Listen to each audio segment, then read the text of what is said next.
This is not a podcast about being broken, although you may have been. This is a podcast about strength for women who find themselves in difficult relationships, including that sometimes difficult one with yourself. We'll look at your relationship through a lens of psychology, faith, and a little dash of my own kind of feminism. We're not fixing them, we're fixing you, and that changes everything.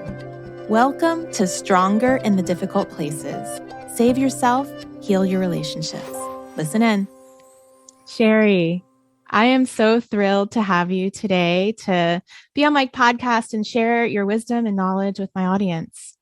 Oh, thank you, Zoe. I'm excited to be here and I'm excited about what you're doing in the world. Thank you. I have to say, I think you might only be the second therapist. I could be wrong. My listeners will probably correct me, but I don't often have just therapists on the show. So I'm excited because we kind of speak the same language. Well, there's so many people doing this kind of work today. You've got coaches, you've got trauma experts. I mean, but you're also a therapist. So I think you're right. We do speak the same language. And, one thing I will say, whenever I hear that there's different types of experts out there, I always say to people in your audience as well, be discerning, like whoever you're going to work with, be really discerning, know where they come from, what's their background, and so forth. Amen. Amen to that. So before we get started, I'm going to read off a little bit of your bio so that listeners know who we are talking to.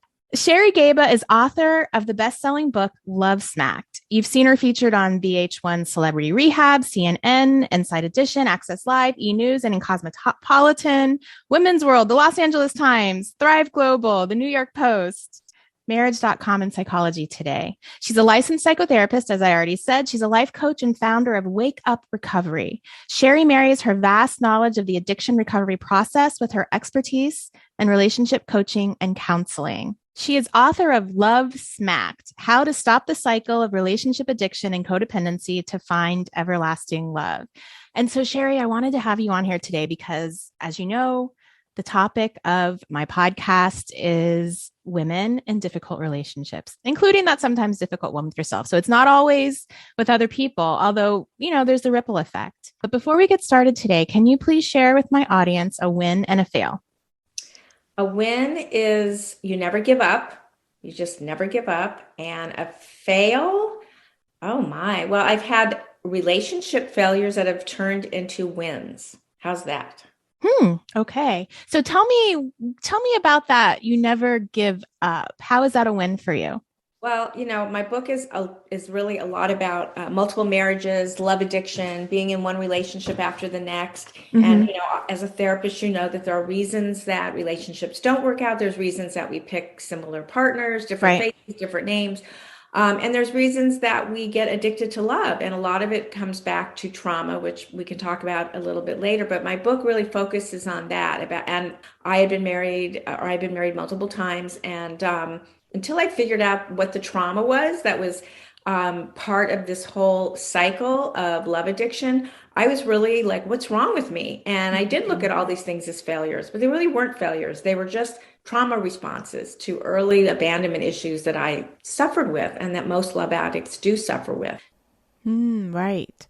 Well, thank you for sharing how that applies to your life. Okay, so let's dive in. What is the difference between a toxic relationship and a codependent relationship, or is there? Well, there are differences. Maybe I'll start with what love addiction is. Okay. So it's a process addiction, and so is codependency. And what that means is it's a lifestyle addiction, or we'd call it a soft addiction. So you're not addicted to a substance, you're addicted to a behavior. But what's interesting about it is it has the same mood altering activity going on in your brain. Mm-hmm. And I guess the same could be for a toxic relationship, although let's get to that in a second. So you said process. You said it's a process. Or a lifestyle addiction. Okay, so it kind of means the same thing. Okay. So basically, you're addicted to being in love. You're addicted to the romance. You don't want to be alone. Being alone is the worst thing possible. You probably have an anxious attachment style because, you just fear what's going to happen if this guy leaves me. You're very obsessed with the person. If there's a breakup, you have some of those same withdrawal feelings that a drug addict would have, just like a drug user might crave as drugs. Mm-hmm. And then you over adapt to what they want, because you'll just do whatever to keep this illusion going. It's really an illusion of who you want someone to be rather than who they really are. And you're actually becoming an illusion of who you think they want rather than who you are, right? Yeah, I guess you try to be someone that you hope they will want to be with. Right. And then you create an illusion about who they are. Yeah, that's a good point. I've never looked at it quite that way, but you're right, because you aren't really your authentic self, because you don't even know really who your authentic self is based on all of this early trauma. So you're almost like in the ethers of, I'll just go with this one and that one, and this guy smells good and this one looks good. And it's there's not a lot of using of your brain to get into these relationships. It's all about attraction and meeting that need of connection, and everyone needs connection, but this is sort of a pathological connection. And so you over adapt to what they want. You have such a fear of letting them go, even if you know it's not right, because knowing that it's not the truth of knowing that it isn't good for you is far scarier. It's far scarier to actually leave them. So you'd rather just live in denial and just pretend that everything is okay when it really isn't. And you have a fear of the unknown. And, now we're getting a little more into codependency, but you're trying to change them. You need them to feel whole. You look to others for affirmation and worth. That's a very codependent trait. Fear abandonment at all costs. You have the withdrawal symptoms, and you basically give up who you are and lose parts of yourselves to be with that person. So when you break down codependency and love addiction, you can be a love addict and you most likely have codependency. You can be a codependency and not necessarily be a love addict. You want to control other things such as people, places, and things. And it may be at a job, it might be at your church, or it might be at your temple, it might be in your neighborhood. You're trying to fix, control, and manipulate. Doesn't mean it's a person necessarily for a codependent. That makes sense. That makes a lot of sense. So you mentioned a number of things. You mentioned anxious attachment. You mentioned the drive to please. Can you explain for a woman who might be going, oh, that's me. I do that in relationships. Can you explain a little bit about maybe how she got to this point of needing in a pathological way? Well, we can talk about trauma. That's a big part of it. A lot of us grow up in, unhealthy, dysfunctional families of origin. So we might have been abused. We might have been neglected. We might have had parents that weren't available to us. I often talk about my story, which is about being in an incubator and not getting early bonding. I'm probably much older than you, Zoe, but in my day, if you were preemie, they didn't do all the special things they do today. So I didn't meet my mother for almost 3 months. My goodness. Yeah. Right. So, and when I discovered, oh my God, that's why I have all of these abandonment issues, because I didn't get what I needed those first few months. So I was always searching for attention, searching for validation, searching for love. And like they say, in all the wrong places, if you don't receive what you need as a child, your emotional growth is stunted. And so, like I said, if you're neglected or abused, or parents that were emotionally unavailable, or you had to become little adults, like little parentified children, this will set you up to have really difficult adult relationships, which was my issue. You don't even know who you are. You have a false sense of reality of who you are, because you don't even know who you are, because nobody really mirrored that for you. You're this little, you didn't get that bonding. I mean, I have 2 grandchildren, and, I look at my little grandson, and he's only 9 months, and I feed him, and he looks at me, and I look at him, and there's just this beautiful symbiosis connection. Right. If you don't get that, you're going to have trouble in adult relationships for sure. I'm so glad that you mentioned other forms of neglect, because a lot of, women might be thinking, well, I didn't have any abuse. Nobody hit me. Nobody, verbally abused me or emotionally abused me. But then, you mentioned you being in the incubator. That's not intentional. That's just a life event that happened that kept you from being able to get your needs met. Exactly. I mean, unfortunately, my mother she grew up with very unavailable parents. They were gamblers. So my mother had her own issues of being present, being in the moment. She did the very best she could. Luckily, I had a wonderful dad. But, because of having sort of an unavailable mom in some ways, and then to have that early rupture as an infant, it really did set me up. But you're right. All kinds of childhood trauma. It can be covert, overt. It could be passive aggressive. It could be innocuous. It could be invisible. Listen, if your feelings aren't heard and you feel invisible and you can't possibly form a sense of self. Your true self can't emerge when you don't feel safe. So we're always trying to move towards relationships that make us feel safe and secure. So let's say your parents were alcoholics, or they abandoned you, or they were emotionally or physically unavailable. You're not going to be able to trust others. And so you're constantly going to live in this state of fight or flight. And also, remember, we always get in relationships, not always, but what we're comfortable with. So like, oh, I was abused. I'll find someone that abuses me. I was with someone that neglected me, or I was with somebody that was an alcoholic. My parents were alcoholics or abusive. And then that's what's comfortable. It's like the default. So I always say, if you, but it's also not conscious. And so, I often say to my clients, we confuse familiarity with attraction, because it's not like you go, oh, I had an alcoholic father, I'm going to go find one. Nope. It would be nice if it were that simple, but it's so much more subtle than that. It's very unconscious. Yes. And so you never to beat yourself up over that, because it's comforting. It's comfortable too. It's like you feel like you're home, but you're really not. Exactly.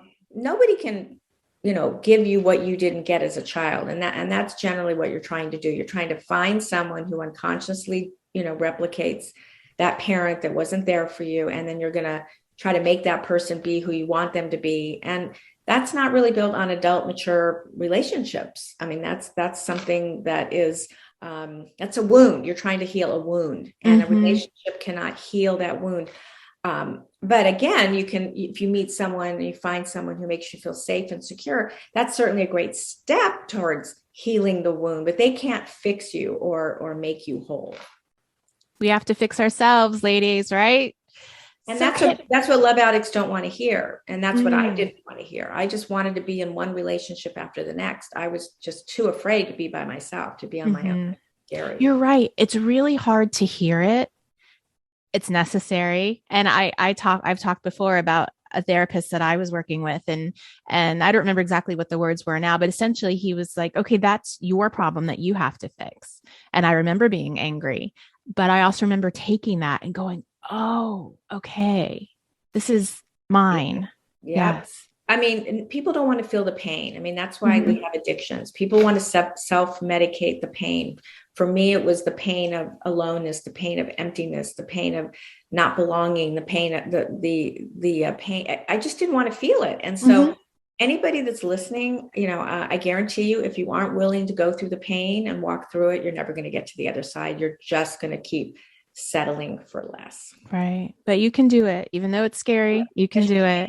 Yes, so for a woman who, like I said, is going like, oh, okay, this is me, or I think this is me, or I notice this, what are the signs that maybe now, fast forward, she's currently in a toxic relationship? Okay. So basically, you're in a toxic relationship if you're ruminating and obsessing all the time. You're constantly about them. Yeah. Or the relationship. Okay. That's a real toxic sign. And then, another sign is changing your life habits and needs and wants to be with them, kind of turning yourself into a pretzel just to be with them. And you want to spend every minute with them, and you kind of let go of all your other relationships and hobbies. Also, a toxic relationship, you're usually walking on eggshells. There's usually a lot of fights. You don't really get along very well. You kind of question yourself, should I say this or should I ask for that? What will happen if I tell them this or that? And so constantly second guessing yourself. You feel guilty for everything. Now, toxic people like narcissists, for example, always have to be right. And so they're always going to make you wrong. And so you're going to feel guilty. And the reason you're going to feel guilty, again, it goes back to, if you don't know yourself and you don't know your truth, then they can probably do anything to manipulate you. So there's often these feelings of I must be wrong and they're right. And they try to make you feel that way. A lot of fighting. There could be physical abuse, a lot of manipulating, a lot of controlling behaviors. telling you, where to go, what to dress, how to dress, who your friends can be, a lot of yelling, insulting, criticizing, dishonesty, betrayal, cheating, and then a lack of self-care. You stop taking care of yourself. You stop, taking care of your appearance or your physical health. So these are all just little subtle signs of being in a toxic situation.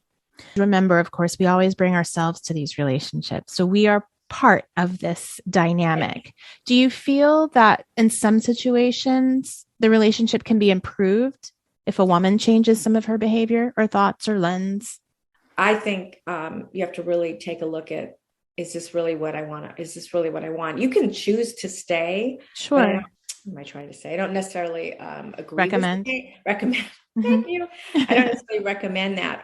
There are therapists out there that do work with narcissists, and there can be some movement. It's very slow. And, if you're just dating someone or it's a new relationship, you might want to really consider, do I really want to do this work with this person? Maybe I need to find somebody that's healthier. And then I have to figure out, what is the toxic relationship I have with myself that I'm in this relationship. But it's a very personal decision.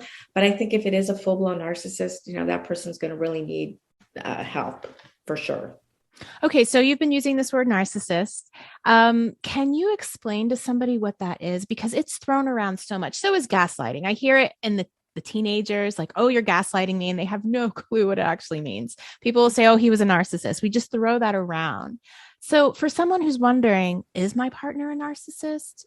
Was my dad a narcissist? You're right. For a full-blown diagnosis, you have to be someone that definitely lacks empathy. You really can't see the other point of view. There's so much to it. There's covert narcissism, overt narcissism.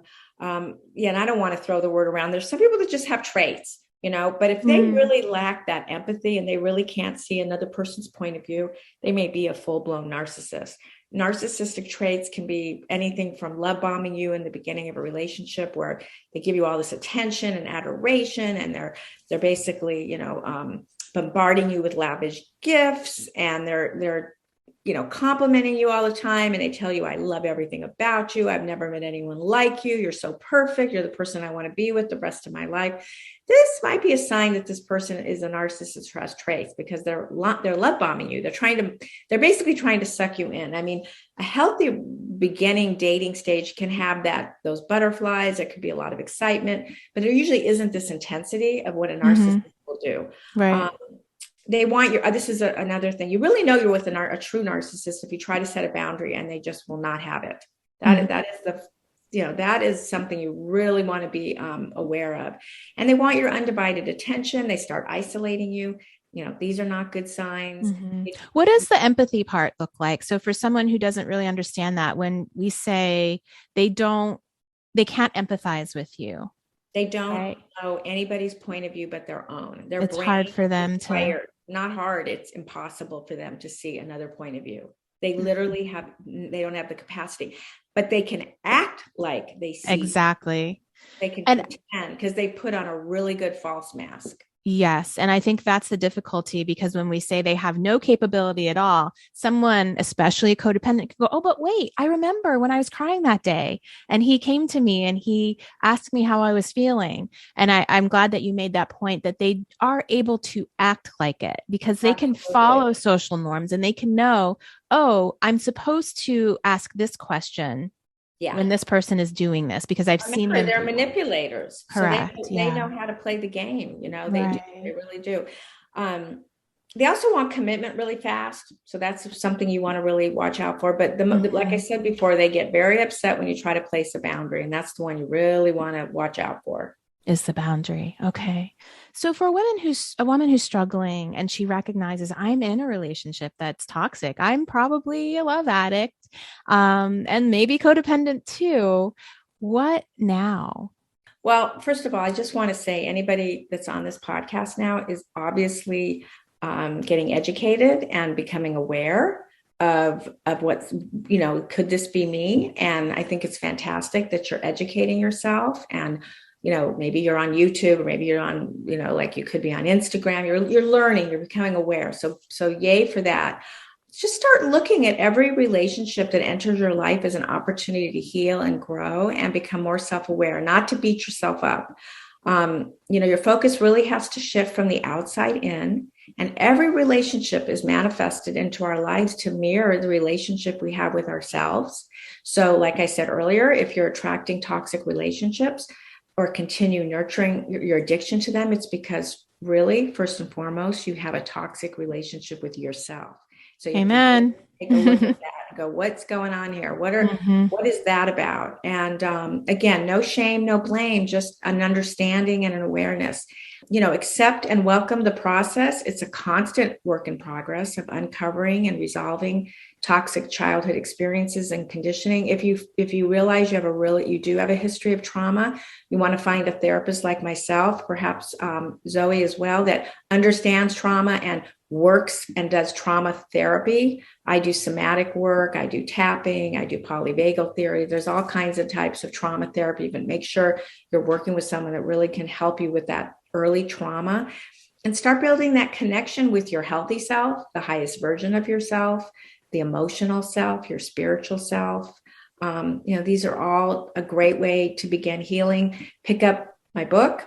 You can join a support group. My support group, I think, is going to be in the show notes. It's called Wake Up Recovery, and it's a group coaching program. I'm actually giving your listeners, it's $1 to join. It's a trial. Oh, thank you. Yep. And then it goes to $27 a month, and they get live group coaching once a month. And there's a whole program in there about narcissistic abuse and love addiction and codependency. And then there's all kinds of expert interviews. It's really a treasure trove of great resources. But again, if you really need individual help, always reach out to a therapist. And then I'm also offering a free ebook and a quiz to see if you are in a toxic relationship or you're in an obsessive love relationship.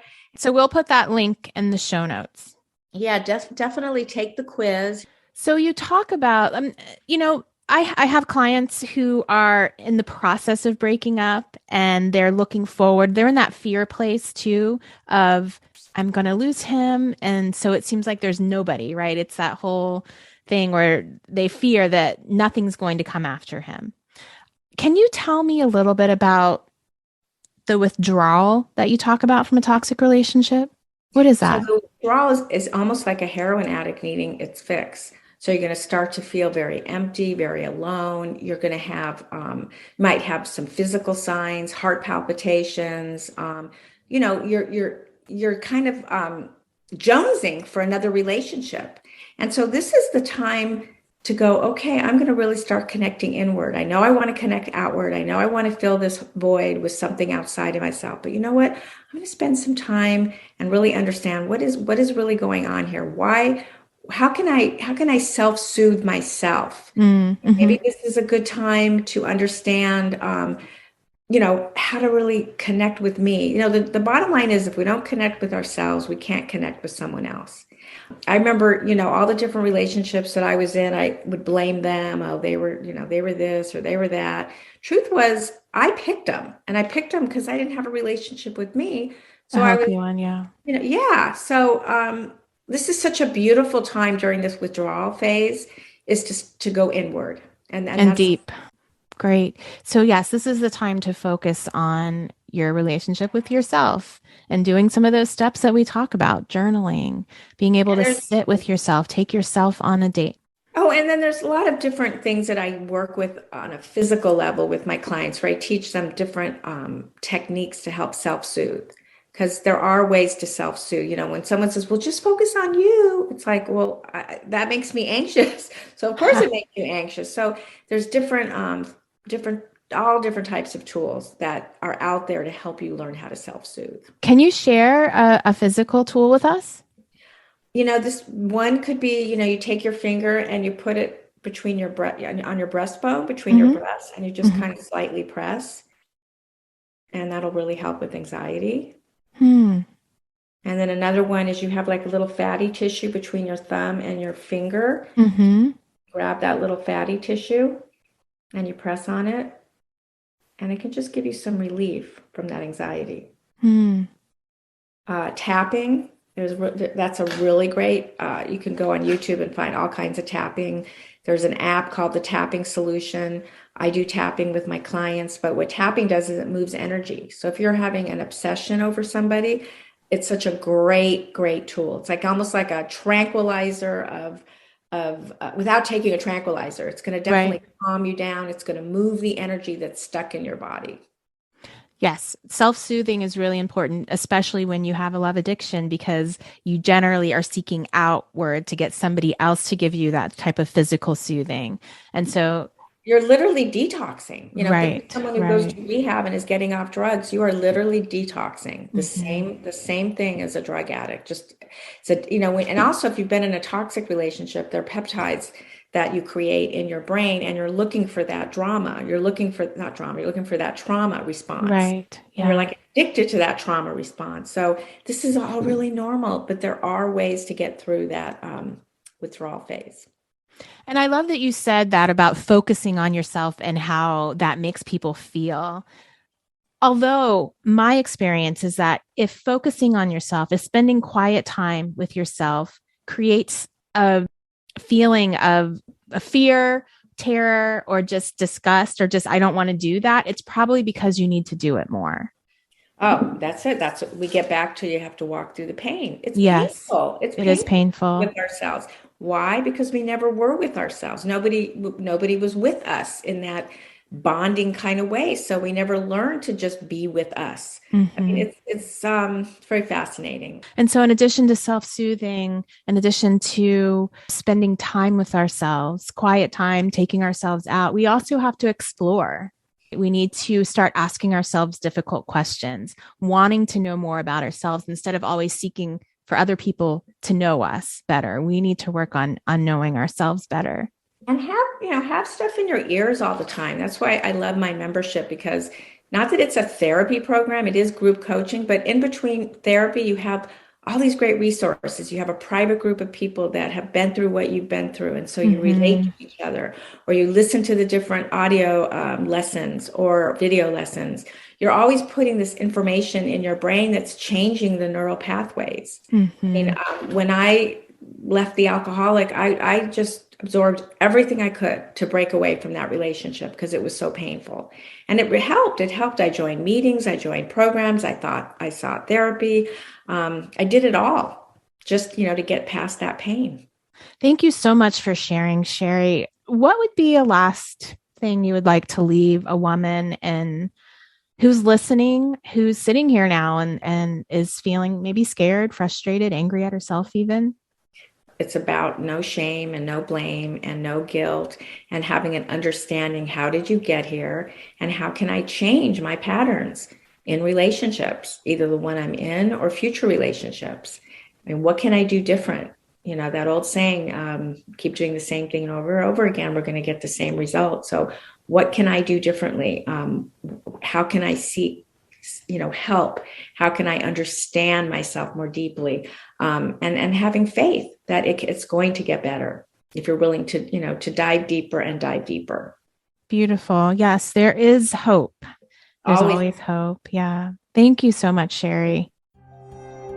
Thank you for listening to Stronger in the Difficult Places. If you recognize yourself in any of the things we've been talking about today, reach out to Sherry, reach out to me.